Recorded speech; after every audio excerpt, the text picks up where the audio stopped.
choose to be this person. I choose to unapologetically be myself. And there is something really great in that for me. And how can I make sure that it's also great for the people around me? Satnam, I am thrilled for you to be able to hear this conversation with my dear friend and creator, Nahila, who is a creative entrepreneur who's been in fashion and music and all sorts of different industries, and is now creating a sexual wellness platform and teaching people on confidence in sexuality and sexual health. So this conversation is loaded with just the gift of what it's like to speak to somebody who believes in themselves and feels good about themselves and shares that with others just by their presence and by their immense experience. So definitely excited for you to hear what it's like to live in this creative flow that my dear friend Nahila totally lives in. And if you like this, please subscribe, please comment, please share with others. We're so happy to be able to share these conversations with you now. Satnam, and welcome. I am so excited to be at the house of Nahila, a dear friend, an incredibly inspiring human being. When I started this project, I knew I wanted to speak to her, as she has immense wisdom to offer to all of us. So we are here with Nahila, who has been a creative entrepreneur for 36 years in fashion, in music, and just creating beautiful vision around the world. And now she is in the wellness and sex wellness really industry and disrupting that whole scene, bringing her consciousness in that space and creating a sexual wellness platform. So thank you so much for being here. Thank you. I'm so happy to be on the Pritam Siri show. Outside of just our love of Kundalini yoga. So yeah, thanks for having me. Absolutely. Well, I wanted to have you here because you're one of the very few people I know who radiates as themselves, unapologetically as themselves. Literally one of the only people I've met in my life who holds this frequency, and it's a blessing, and your presence alone is medicinal, I would say, to those around you. So I take that very seriously, and I think that we need to extract from all of this everything we can for the world to get this blessing as well. I firstly want to say thank you for recognizing me. I think our friendship has been built on us recognizing each other and the powerhouses we are. We're extremely different. So I think that oftentimes when you speak with me publicly, when we do our open forum sex talks, or when people meet you, they always say to me, they're like, how is it that you and her, it's so weird, you guys are so different. I'm like, but then they get to know you and they're like, oh my God, I totally see why you and her, get along so well. So I wanted to really thank you for acknowledging me, even though you're extremely on the outside different to me. I think you're also somebody who has really fought really hard to be the person you are today. And that you also are striving constantly to be in a space of truth. Exactly. Being this unapologetic version of myself, I've been in many wars because of it, and it's been a lifelong battle to hold on to it. And as you know, because you know me personally, and you know a lot of the things that have been going on in my life, it's been a lifelong battle to keep my crown. And it hasn't been easy, and I still wouldn't go back and change it for anything.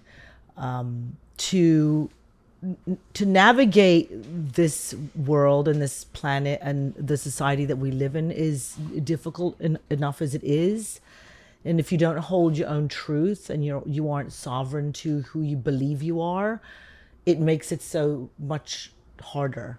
Mm-hmm. I think that's why I also chose to work in the sexual wellness field, because I felt like there was, in this Aquarian age, 20th century, now 21st century, 2023, we are still so riddled with so many hang-ups and so much confusion about how we should be, how we shouldn't be, how we should accept ourselves, how we shouldn't accept ourselves. And especially for women, there's this constant bombardment of, you're not good enough. You're not young enough. You're not pretty enough. You're too this, you're too that, you're too whatever. So for me, going forward in my life, I keep telling myself the best is yet to come, because I haven't actually yet begun to teach people how to harness their own truth in themselves and how they can radiate the way I have, even though I'm such a trigger for people. I piss people You said it, off. not me. I was going to say that. Nahila, in her bio, triggers many people. But I know I do, and I've even come to accept that, because I do realize that my ability to accept the truth about myself has also taught me to put myself through the rigorous standards that people think I'm putting themselves through. I'm putting them through, and they don't realize that I'm putting myself through the same rigorous test. Like, how real can you be? How honest can I be with myself? And through my own practice of, my original foray into my spirituality, before Kundalini, before prayer, before anything was, I'm a great believer in the Course in Miracles.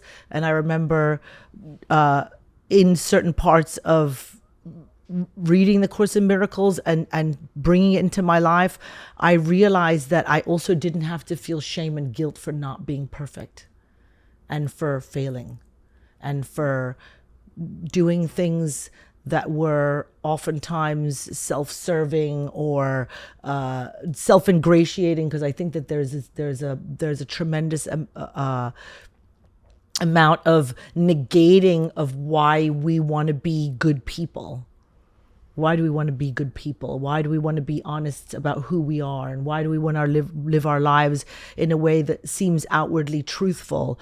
Because ultimately there is a reward for yourself in that too. So there is a certain amount of self-satisfaction. And I think that you have to live in the balance of, okay, I choose to be this person. I choose to unapologetically be myself. And there is something really great in that for me. And how can I make sure that it's also great for the people around me? So there's a balance. So you're giving yourself something, and you're also giving back. And I think that in the next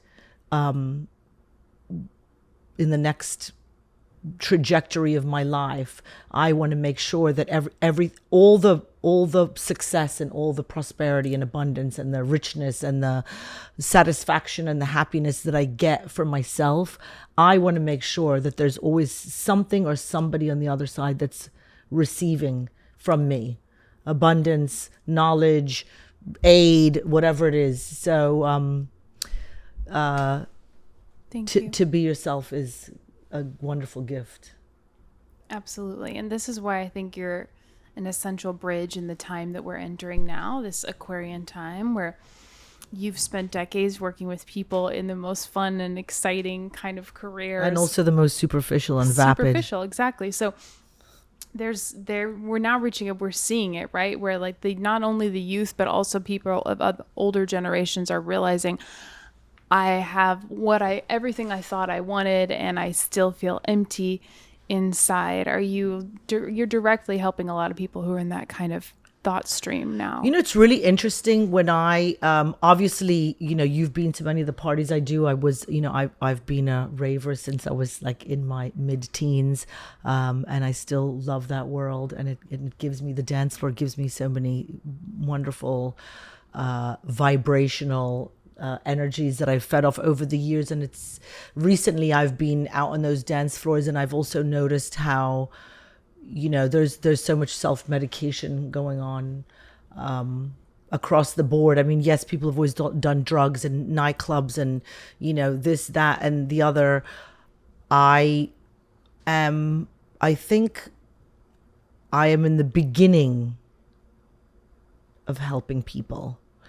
And I know that I've brought tremendous amount of joy through those parties. And then when I had a really successful styling business and I was teaching very rich women and celebrities how to dress and how to, I was also a lifestyle consultant. So I was teaching people how to navigate the world of like having endless amount of resources. And I look back now and I realize how good I made those people feel, because I made them accept aspects of themselves that they were trying to hide. Everybody was always, working with women. Everybody wanted to be rail thin and like 6'2" tall and a size 0. And I look back now in my career and I think, wow, I got a lot of women and people I worked with to really accept their body archetype or their hair or to embrace themselves. So I did a tremendous amount of helping people along the way already, unbeknownst to me, because I was doing it for myself. And therefore that was translating. It was, I was able to transmute, I guess, situations that perhaps would have been in my career, just, money making, vapid bullshit. And I look back now and I realize that I've been doing it the entire time. I've mentored endless amounts of people in my life, even unbeknownst to myself. Because you came out of the womb like this. Yeah. I mean, I just, remember even when I was in like middle school, high school, and people would just be like, why are you friends with Joe Hooper? It's so weird. Like, she's such a nerd. Like, and I would befriend these people that I felt needed my protection in some way, because I am like, I'm the Kali warrior archetype in every way. I know I see it in my relationship with my daughter. She doesn't even realize yet how much protection I've given her and how many, external forces I've kept at bay for her. I'm a pit bull in that way with people that I love and people that I care about. I know how to protect myself and I know how to protect other people. I think I'm in the beginning stages of what I really am going to be able to do, especially for younger people. And they gravitate to me anyway. They gravitate towards me. They're always like, I want to know. Because you're real. And it's, as I said, it's such a rare frequency to hold reality. Yeah, I'm real because it's the only way I can be. Nothing else feels right to me, and I upset people, or I'm disruptive because people are constantly, even though we like to pretend like everybody's like, kind of like, we're allowed to be who we want to be. And it's really bullshit, because it's gone so far in one direction that now people are, I feel like we're being policed. I don't, but I feel like people feel like they're being policed, that they can't express what they want to express and they can't hold a type of energy or opinion because they're going to be crucified for it. When people who know me personally, I don't hold back. I don't care. Nobody could tell me that I actively am interested in hurting people, or disparage any group of people or all the rest of it. But I'm also not going to live in the bullshit paradigm. Yeah, but we're in such a crazy time right now with so much alternative narratives, and then also just contradicting, like you said, the whole it's hypocrisy. You be you, everyone be themselves. You be you, but don't say anything and don't express any opinion and just be like part of the matrix and just like eat endless mind junk food and don't elevate yourself to actually have your own brain and express that, or you just become a puppet and a mouthpiece for a general narrative, and then you're just kind of like defending that general narrative that you ultimately don't even know what you're talking about. So for somebody who's looking to find themselves, maybe they wake up one day and they realize that they're in, a whole world that is not who they are, which is very common. Yeah. How would you even start? What would be your suggestion? As far as I can remember in my life, and it's so interesting that I then, found a practice like Kundalini yoga, which, obviously it just resonates with me because it's so boom, kick your ass kind of thing. I have always had this ability intrinsically to trust my instinct. For me, it's a visceral feeling in my body when I go somewhere and I feel in my gut that something's not right. It's like a direct message to my brain. It's like, okay, your body's telling you, like, you don't ignore this feeling. And that goes for, love relationships, friendship relationships, work situations, going to a bar, restaurant, hanging out with certain groups of people. It's instantaneous for me. I feel really connected to my core in terms of, how it is that I process stuff. And I chose some pretty dangerous worlds to be in my life. So that really served me. And then as I started to shed all the defenses that I'd built in the era of me being in those worlds, and I started to kind of move into, people who are close to me know I have a massive heart. I'm a love lady. I ultimately, that's the place that I'm the most comfortable in, is in my solar plexus, in my heart area. It's where I really get the wisdom there. But initially, you have to learn to trust what you feel instinctively, and we all have it. It's there. It's available to each and every one of us. And that's how you get to know who you are, is by going in and feeling what it is that you feel inside of yourself. And then trusting that. So, I mean, that's how, the greatest race car drivers in the world, the best, extreme sports people, you can take a million examples of, soldiers who go to war, people who work in the medical field, so many stories of people who just were like, boom, they felt it in their body. It's like you feel that gut reaction. It's like, go with the gut. I think that's really important. If you find yourself if you're not feeling good and you find yourself, many times I'm like, just like, okay, unplug everything. Boom, boom, boom, boom, boom, boom, boom, boom, boom, boom, boom. And then I'm down to like the bare, not, I am right now in my life. I'm down to like the bare minimum, because I'm trying to feel out like where is it that I want to go? Like, how do I want to do this? So a lot of times it's external influences, whether it's who you spend your time with, what you're consuming. It's the noise. It's just noise. What you're putting in your body, like what you're putting in your body. Of course, your vices, your practices, your, you have to have a way to connect with yourself. And for me, that's connecting with my divinity, with what connects me to, that's bigger than me. That's important to me. I mean, I've been praying since I was 5 years old.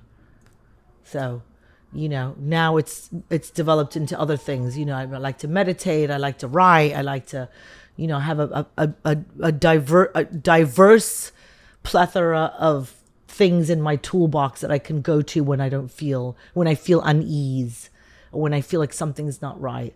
And listen, it's a constant journey, the journey of feeling good about yourself and continuing to find out who you are, the real root of who you are. It's a constant job. It's a job that doesn't end. And so if you surround yourself with people who have no interest in the proliferation of humanity and community and what it is to be connected to something that's bigger than ourselves, you're probably not going to be able to do that job on yourself as easily as you would if you had people around you that said, maybe you need to do some maybe some real breathing, will help. Like, a really good friend of mine last night said to me, she's like, I know I've had a lifetime of shallow breathing. And I was like, probably. And she was like, will you sit down with me once a week and help me and like do some like breathing stuff with me? And I was like, yeah, of course. I was like, I'll just teach you what I learned in Kundalini. And I was like, I'll share it with you and you can go off and do it. But it's just like for somebody to come to me and say, I felt really good, because she's not that type of a person. She's a wonderful, extremely special human being, but she's not particularly immersed in any kind of, you don't have to go down all these woo-woo routes to We've done the routes for you. We've done the routes for you. But you can through your own instinct, be like, okay, I know somebody that can maybe help me with figuring out how I can deepen my own experience as a human being, because that's really what it's about. You're just trying to deepen your experience here while you're on this planet. Create more, make more, feel more, experience abundance on every level, right? Emotional, physical. So I believe that I'm at the beginning. It's like the best is yet to come, I feel, for myself, of what I know that I can do for people. Totally. And you coach people on confidence and sexuality, but what I encounter on the daily is just a surprising amount of people who are fundamentally, I wouldn't say fundamentally, but deeply insecure. And it seems to be like the silent epidemic. And I know that we talk about this a lot and when I'm teaching and stuff, that all these channels of noise, which are designed to make you not feel good about yourself. So any advice you would give to people who are like, okay, I need to increase my confidence. That's that's baseline for me. You help people with that all the time. Just a few like tools that you might have in your pocket here. Well, I think that the most important tool is to be able to sit with yourself in some kind of silence to begin with, and listen to what is going on. You want to acknowledge the chatter, that's because there's this whole concept of like ego eradication, and that's what's going to help you to realize and all the rest of it. No, the truth is you have to sit with the wholeness of yourself. I mean, I know that I have days where I'm just like, and I'm just like, even if I just sit down for 5 minutes and I just like stare into the sky, whatever, and then you sit and you calm your system, and then all of a sudden you're with yourself. And you can, and I say this to everybody I've worked with, and I say this to my friends, I say this to my daughter, and acknowledge the fact that you primarily are suffering from the same things that everybody else is suffering from. The need to be seen, the need to be loved, the need to be acknowledged, the need for success in varying degrees, right? Maybe you want like a pink Beetle and the other guy wants a purple Rolls Royce. But the need for wanting to feel like you're part of something and you're accepted and loved and seen and all the rest of it is the universal. It's like Shakespeare, right? Every single one of Shakespeare's plays, it's like it's a human dilemma, right? It's a lifelong tragic journey of the hero. Like, where does he start and then what happens? And then in the end he's like, oh, well, really I'm just the same as everybody else. Once you can sit with yourself and you can see that you are experiencing the universal voice in your head, like I call it the roommate, right? Like we all have the roommate in there, and we all have that voice that's just like, oh, well, it's like if you can quiet that voice down, and then you can start to sort of flip the narrative where you're like, well, actually, I'm really grateful that I'm, Marlena Smith from wherever, and I really am so happy that I have the capacity to A, B, and the smallest things in your life. If you're grateful for those small things in your life to begin with, then you can start to be grateful for all the other blessings that come along the way. If you have community around yourself, you should be grateful. If you have a home to live in, you should be grateful. If you have a job that you like or even don't like, but it pays your bills and you're able to do things, because what we're not really realizing, a lot of us, is the level of poverty and destitution that is present in our world today. There are people that don't have running water in their homes. They don't have electricity. So when you start to kind of, the beginning of liking yourself is saying, here I am, I'm looking at myself. What are the things about myself that I can really say, okay, these are the great things I'm so blessed for, I'm so happy for. And then you can say, and why am I so unhappy right now? Oh, I've consumed too much social media. I've been looking outside of myself too much. I've been looking at everybody that lives in my neighborhood and what shoes they wear and what cars they drive, or the Joneses or the Peters or the da da da whatever, and the endless consumption of social media, which is directly, it's junk food. And even I've had to, say sometimes like, okay, I'm not going to go on it. I'm not going to look at it. I'm not going to whatever. Cause it's, for me, I go down weird rabbit holes on social media, like barbershops and dirt bike racing and weird shit.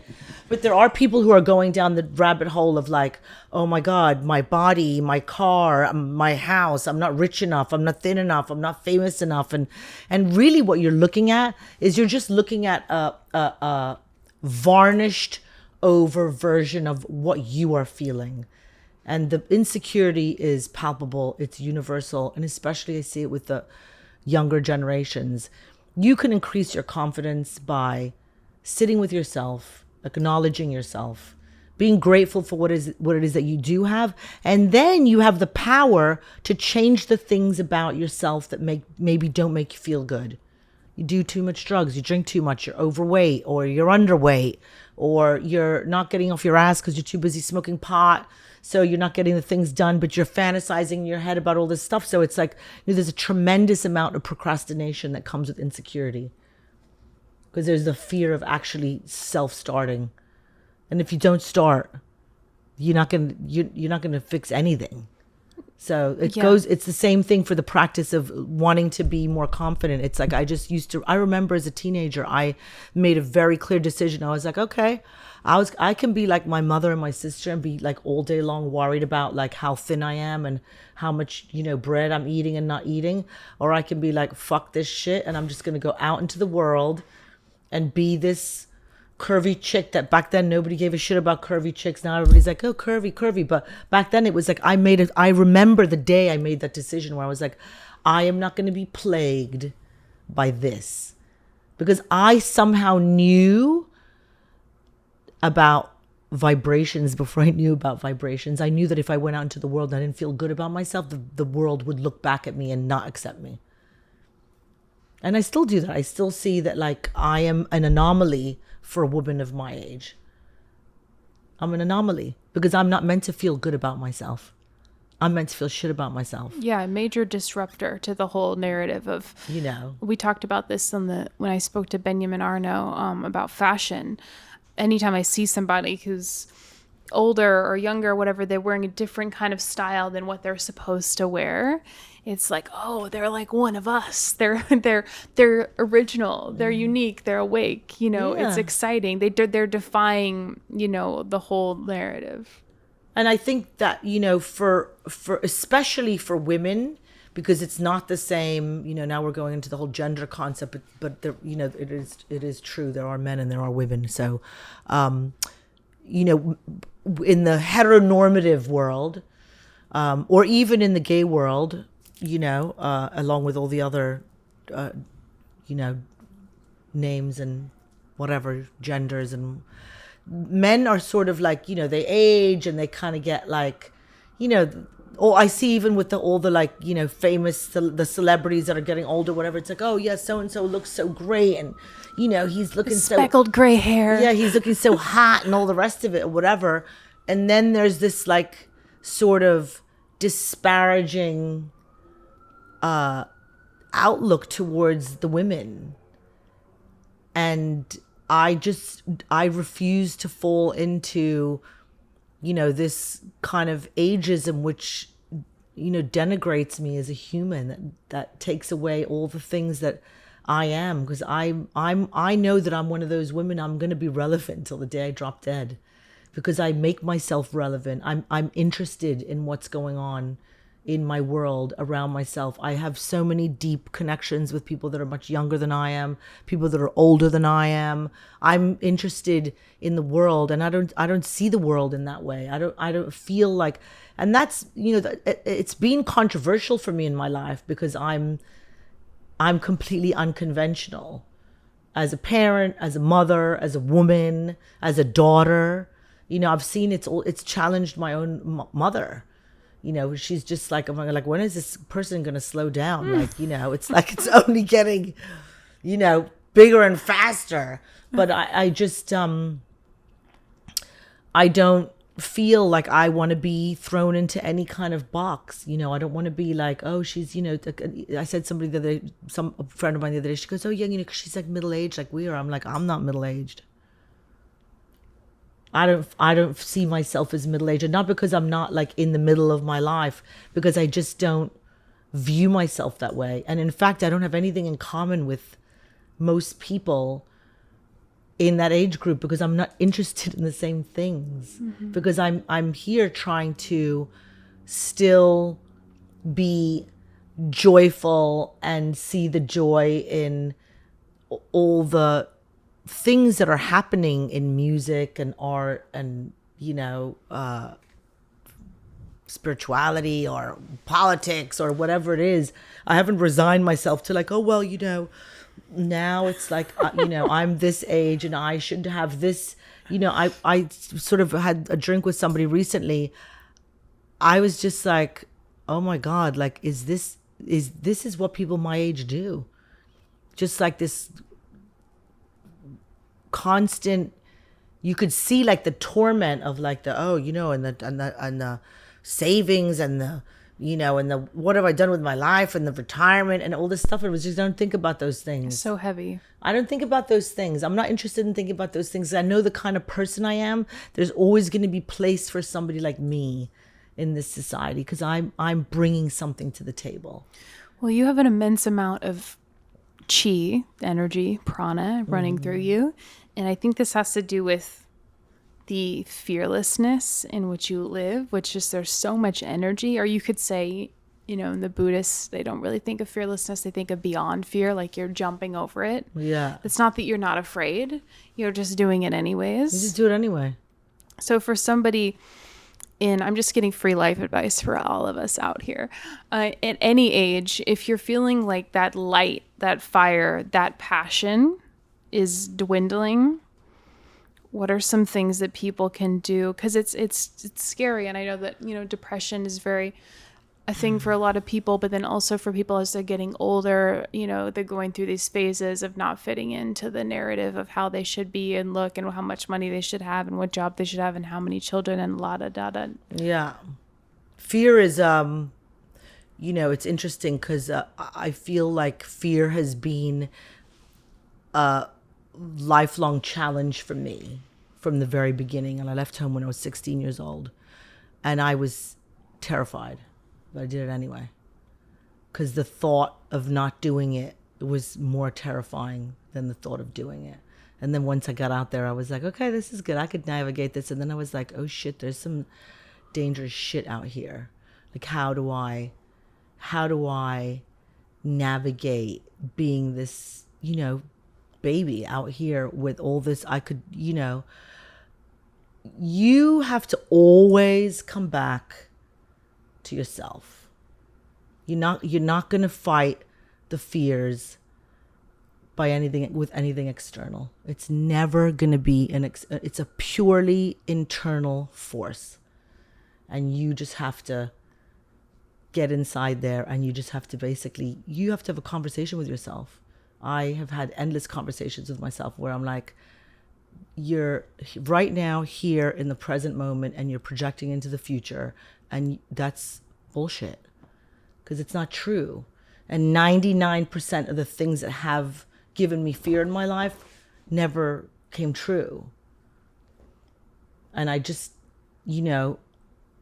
constantly, anytime any kind of self-doubt, fear creeps in, and I've been through some very intense depressions in my life, where I have dug myself out of holes that were deep and dark. And I've done it because I've just kept telling myself, like, this is just all an illusion. It's all an illusion. And like, you vibrationally put yourself at that place, you can pull yourself out of it.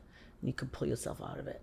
And so prayer, meditation, anything where you can just get inside of yourself and you can talk to yourself, even if you just have to look at yourself in the mirror and talk to yourself in the mirror and just be like, listen, whatever you have to do to eradicate it. And I have something that I tell myself when I feel those kind of things creep in. I'm like, faith over fear, faith over fear, faith over fear. The faith has always eradicated the fear for me. So, and as you said, gratitude. Now they and the literally gratitude, have, yeah. modern scientific studies showing crazy things happening to the mitochondria, like the body literally healing itself from gratitude. Yeah. I was working with someone the other day. We did 30 seconds of gratitude. And I said after, did you run out of things to be grateful for? And they were like, yeah.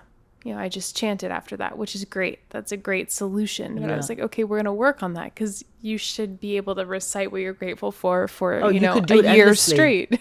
I do. I have a little notebook, and I write in there, and I tend to write about a lot of the same things. I'm always grateful for my kid, and then I'm grateful for my faith, and then I'm grateful for my community and whatever. But then I go into the finite things, right? I'm like grateful for the eye drops that I put in my eye today that opened my eyes. I don't have a lazy eye anymore. I'm grateful for my, whatever, for, the guy that works in the shop downstairs that I chat to every day. And I'm grateful for the other day I walked through Williamsburg and I saw this lady carrying a bunch of flowers, whatever. So it's, practice of gratitude is immense. Fear is about having a conversation with yourself, and you need to keep having a conversation with yourself until you eradicate it, because it's not real. And you will be in situations in your life where you will be in fear for real reasons, and it's very, very different. Yeah, like danger, fear. Yeah, danger, fear. But people do talk themselves into danger, fear states. One thing I want to say about fear is that we have the self-importance of the inversion of the spiral in the head.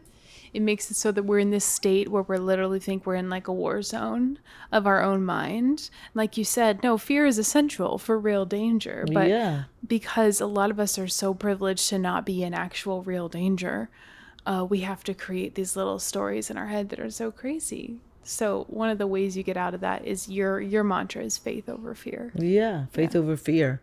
Any time I've been in a situation, I just think faith over fear.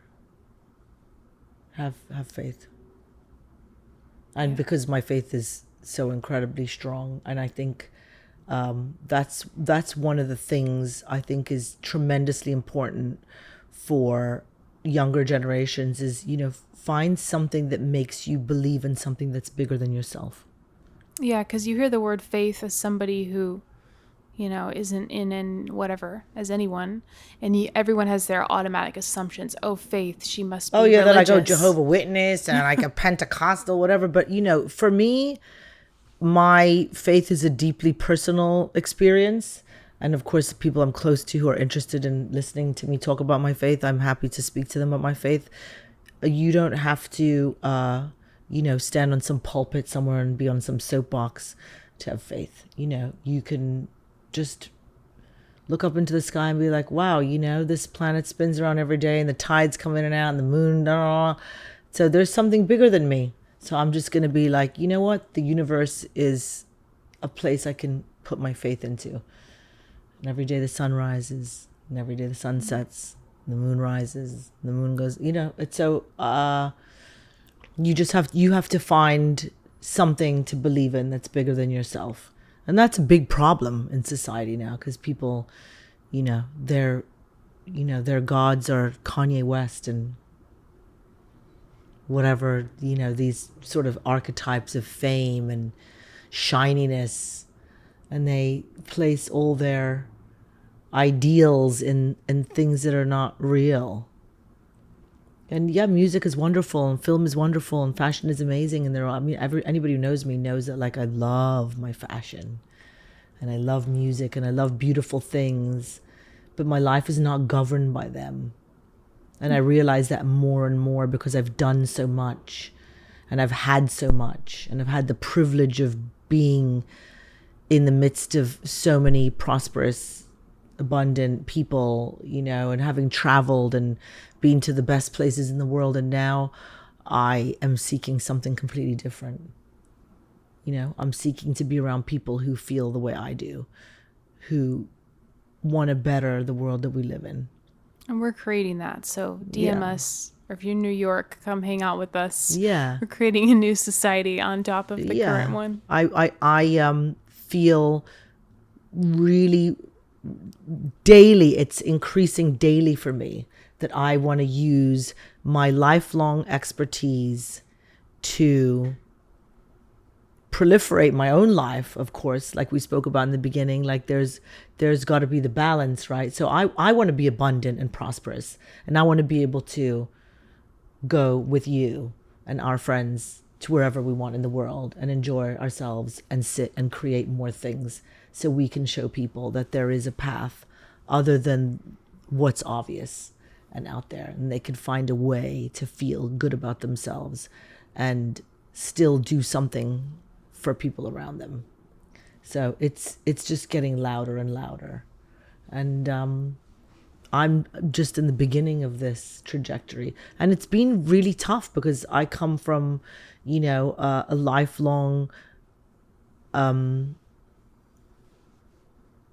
lifelong journey of being in the luxury sector, or in sort of, for lack of a better word, those sort of much more superficial worlds, and I was really good at it.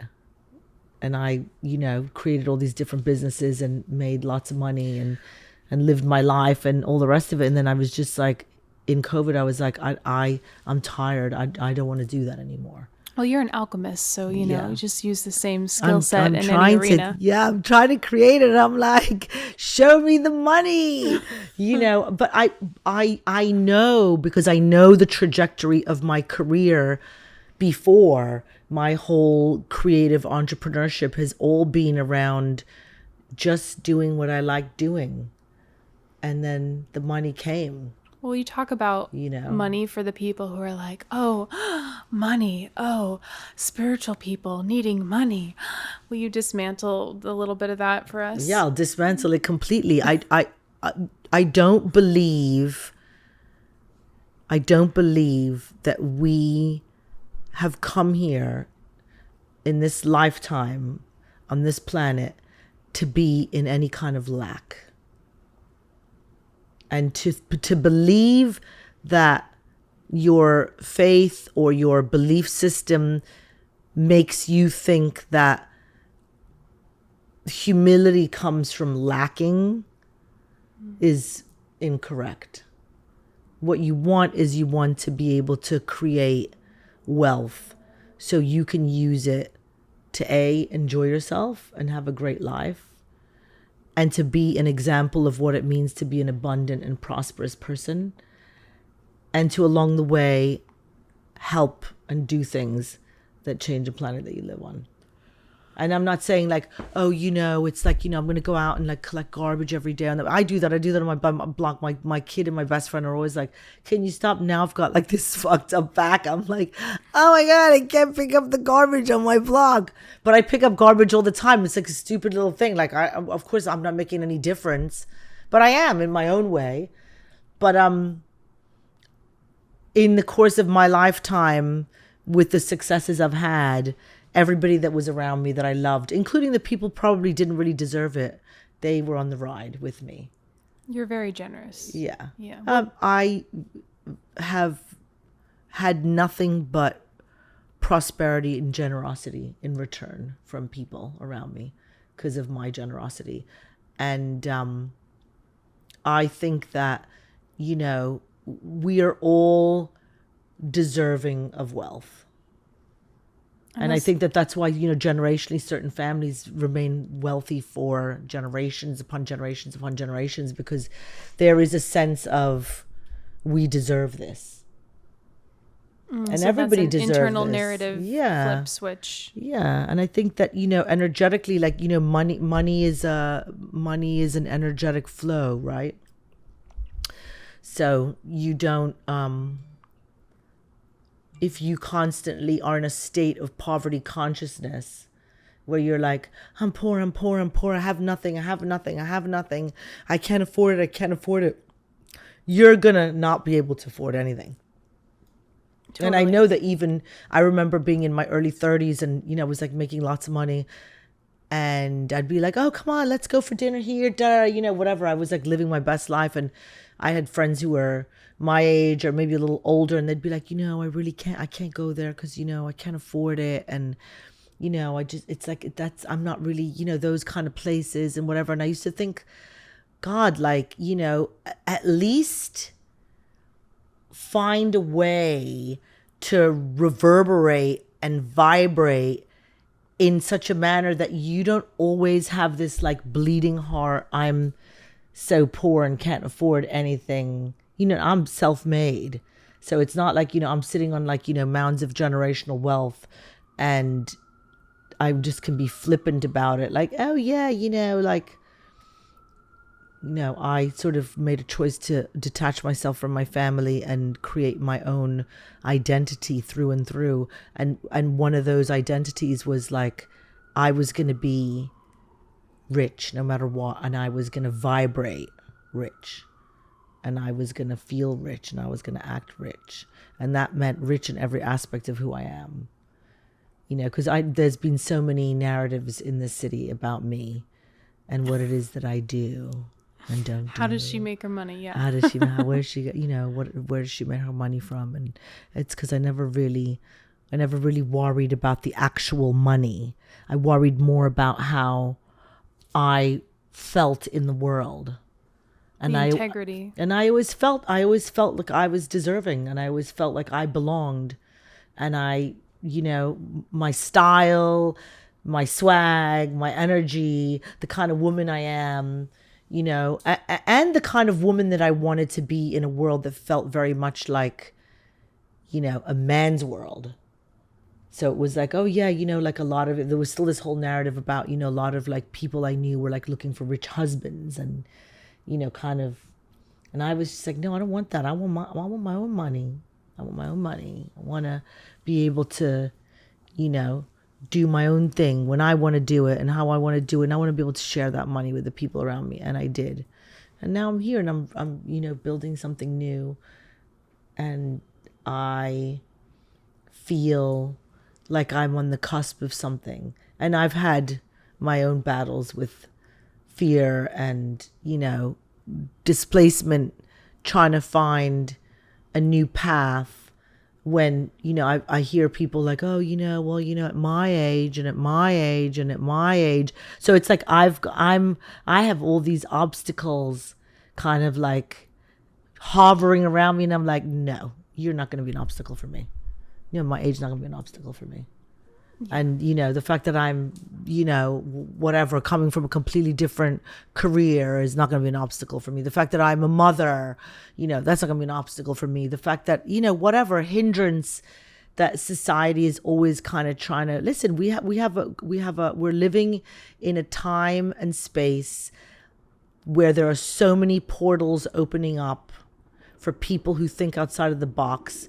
And yet there are so many hindrances that if you fall into that mindset of like, allowing all those things and all that chatter to go on, you'll never fucking do anything. Yeah. Well, I'd love for you to speak to all the entrepreneurs out there because you've made some shit happen in your life successfully, self-made and as a woman. So that's a big equation. And I know if you could distill some coins of wisdom for those who have dreams that they want to make happen, who have tons of ambition and don't know where to start. Look, when you're hungry, you'll start. When I left home and I was just a young girl, and even though I grew up in a really good family, educated, international people, so I had what I felt was going to be useful to me, which was I had a sense of being able to navigate, and being a chameleon was a tremendous gift for me because I'd grown up all over the world and I'd been, kind of displaced many times, and I understood the language of people. So I think the most important thing is if you want to self, I think my story is very different than a lot of people's, because my story is not a story like, oh, I invented this thing, or I wrote a book, or I was kind of like, I wanted to be self-sufficient. I didn't want to have to answer to anybody. I didn't want to have to fit into any box. I didn't want anybody to tell me what to do. I wanted to do me, and I gave zero fucks. And so I went off into the world, and I was like, okay, what am I going to do? First I found, like, I worked in nightclubs. I worked in bars. I got heavily involved in the whole music scene. So, I was working in and out of that scene. And I just sort of started to, I love people, so anywhere where there was people, I wanted to be where there were people. I wanted to be around people. And I really didn't know what would come out of that. Because I kind of, even then, was kind of, hey, universe, what do you want from me? I wasn't kind of looking for a specific trajectory. I was just like, I want to fucking blaze trails. That's what I want to do. I want to just go out there and fucking do me and meet these people along the way. And of course, I was super young. There was a lot of things that happened to me, in terms of meeting people and going in one direction and thinking that, it took me a long time to find my tribe. And, you have to surround yourself with people who just kind of keep saying, just keep going. Just keep going. Don't give up. Keep going. And that's what I always did. And then when I was around people who tried to pull me down, tear me apart, make me feel bad about myself, I'll be like, done, but cut. You have to surround yourself with people who care about you and who maybe don't have the same vision, but who somewhat have an inkling of something that's in your mind's eye and are just like, just do it, just go for it.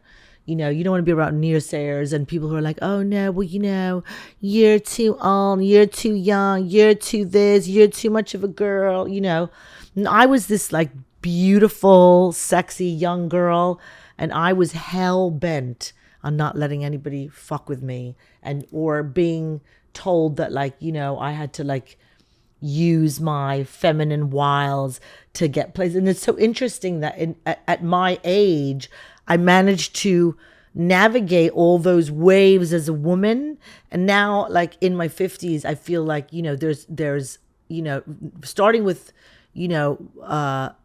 my relationship with my daughter's father, where I'm constantly being castigated for being a woman who won't fucking back down. Oh, you should, I'm not meant to be sexual. I'm not meant to feel good about myself. I'm not meant to, engage with all different types of men and women in my life that make me feel good about myself, or that, romantically stimulate me or whatever. You have to be willing to just not give a shit. Not give a fuck. You're pretty graceful about it, though. I am graceful about it. And generally speaking, the criticism will always come from people who really don't know, or don't really have a bird's eye view into my life, and they've imagined this whole scenario in their heads about who I am and how I live, and the choices I make. But I'm extremely gracious woman, and I'm a lady always, even when I'm not being, when I have to sort of like pull out the stops and bring the ratchetness to the table, because I'm like, no, I won't accept people, trying to take something from me that I've worked so hard to build and have for myself. And it's frightening for people, men and women, So my advice to young entrepreneurs is, figure out what it is that you want first, and go after it with all your might. And if you don't know what it is that you want, just put every ounce of ethic into what you're doing. Like when I was a waitress, I was the best fucking waitress. I was the best fucking waitress in that restaurant. When I was a bartender, I was the best bartender. When I worked doors in nightclubs, I was the fucking best. When I started DJing vinyl back then, I knew everything about everything. I knew every single record from my world to their world to the other world. And there weren't Shazams and all the rest of it. You know, did I want to become the DJ in the end? I never wanted to become a DJ. I just love music, you know, and I wanted to be able to converse about the things that I was interested in. Same thing goes with fashion. It's like, you know, people always like, you're a fountain of useless information. I'm a devourer of knowledge. You know, arm yourself, arm yourself with every bit of power that you can give yourself. Read books, listen to music, listen to conversations amongst other people. And then eventually something will click and you'll be like, wow, that's like, that works for me. I really want to do that. You're not going to do it sitting on a couch, smoking pot and watching endless amounts of social media or, you know, being around people who tell you constantly that you can't make it happen because I think you can make anything happen. And I'm in the process of telling myself that again for the whatever 20th life I'm about to get on. You know? Well, I'm excited for the future. I would love to just touch on the almost infinite sexual knowledge that you have. We've been doing these talks together. You invited me to represent the yogic science on sexuality, and people are really, obviously, you know, sex sells. People are really into it, but mostly because nobody knows what's going on and they have either their parents or television as their representation of reality. So, and you're coaching people on confidence, men and women in this arena. Are there just some nuggets that really stand out that you're like, if I could leave you guys with anything in terms of the sexual wellness landscape, what do people seem to need to hear the most right now? That shame and guilt shouldn't be part of your sexual experience.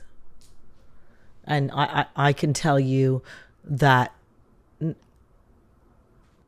as the woman I am today, where I should basically be like, you know, like, don't fuck with her because basically, you know, she's 52 years old and she's like this sexual disruptor, educator, whatever. People are still kind of like, oh my God, she works in the sexual wellness arena. Like, it's like, you know, it's kind of this like, people who know me and people who've heard me speak publicly on the subject of sex and who have worked with me privately, there's no shame and guilt around my sexuality. And I know that really, again, triggers people and irks people. And I've been really lucky to have had a really sexual and healthy trajectory in my life in order to get here. But the first thing that people need to hear is there should be no shame and guilt wrapped up with your sexuality, regardless of what it is that you've been through.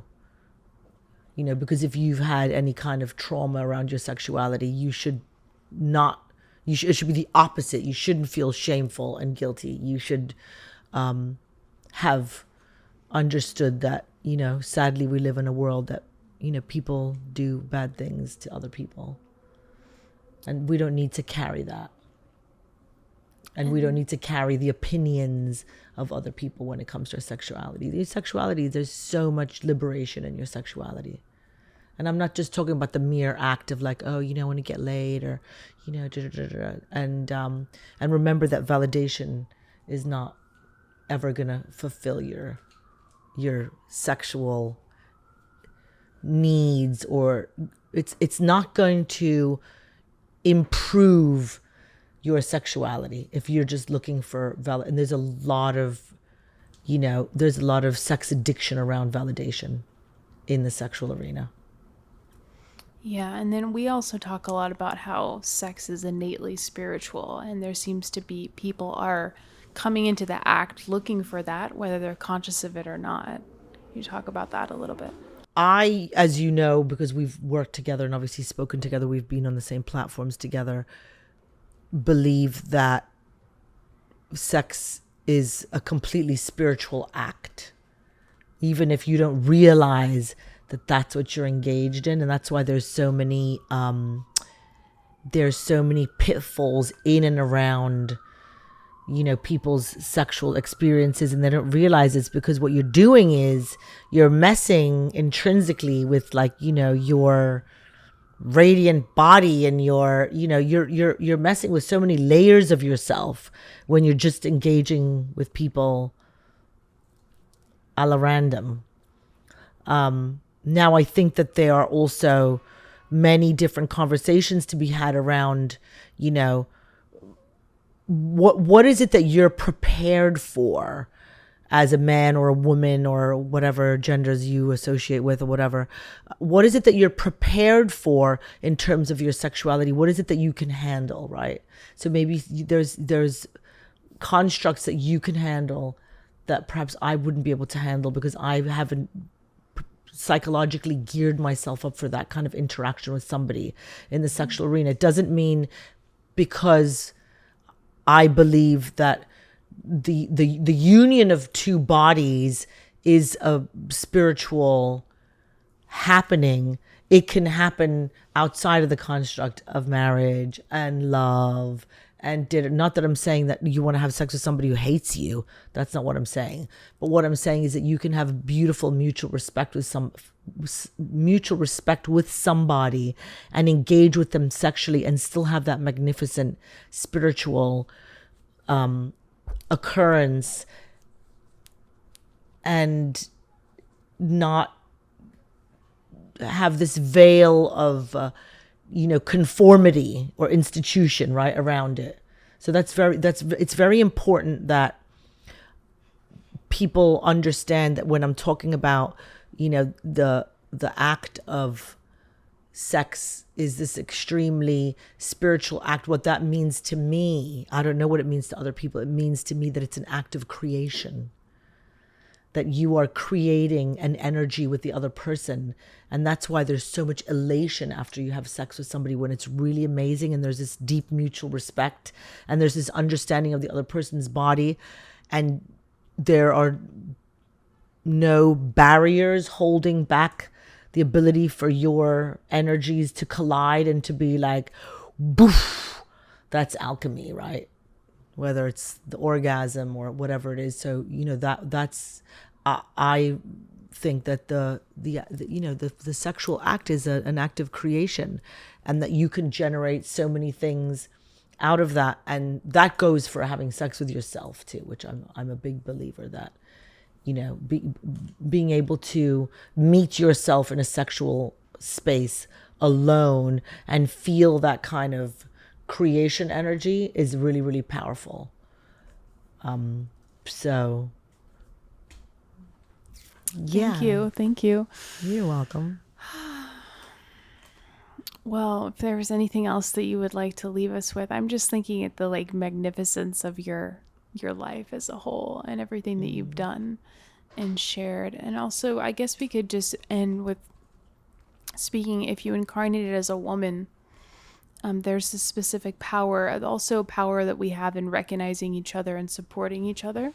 And I know you've encountered a lot of women who maybe have been threatened by you, and how you navigate that, because you do have grace and you do seem to uplift people even if they are not into the thing. No, I have incarnated it in this lifetime as a woman, because even though we have knocked down so many doors, we're still knocking down doors. And, I'm speaking from a place of energetically who I am on this planet as a woman. Because, I'm not, in the Forbes top 100, and I'm not like, the inventor of some, tech chip, and I'm not the CEO of Facebook. But I know that I've touched a tremendous amount of lives in my lifetime, and I'm still touching lives. And I know that I've inspired so many girls and women. I was having a conversation the other night with a girl who pretty much grew up in my home, helping me with my daughter. And she was really young when she came to work for me. She was like 16. She worked in my house until she was like 22 years old. And she just said to me, she's like, people need to know who you are. She's like, I grew up in your home. She's like, you taught me so many things. And then my goddaughter, Elon, in Mexico 2 years ago, she said, I want to tell you something. She's like, you taught me how to be discerning about people. You taught me what discernment was.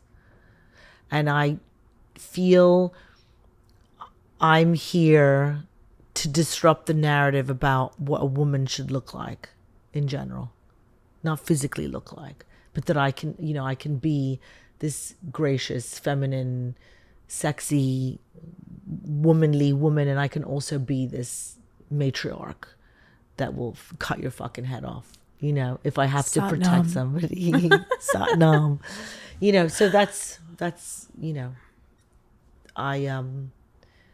I want to continue to, do the work that I feel has been frightening for a lot of women from my generation.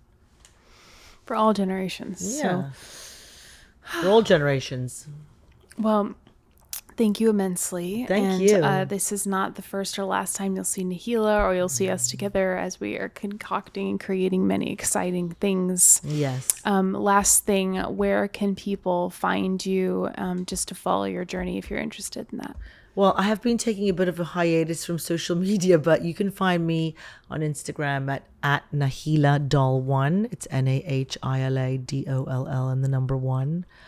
And I'm always at Rama Institute. And if you're interested in working one-on-one with me, Pritam Siri can always connect you to me. You can DM her and she can connect us. And thank you so much for having me on the Pritam Siri show. Thank you. You know how much I love you and respect your work, and hope we continue to do things together. We will. Satnam. Satnam. Thank you, everyone. Thank you, everyone.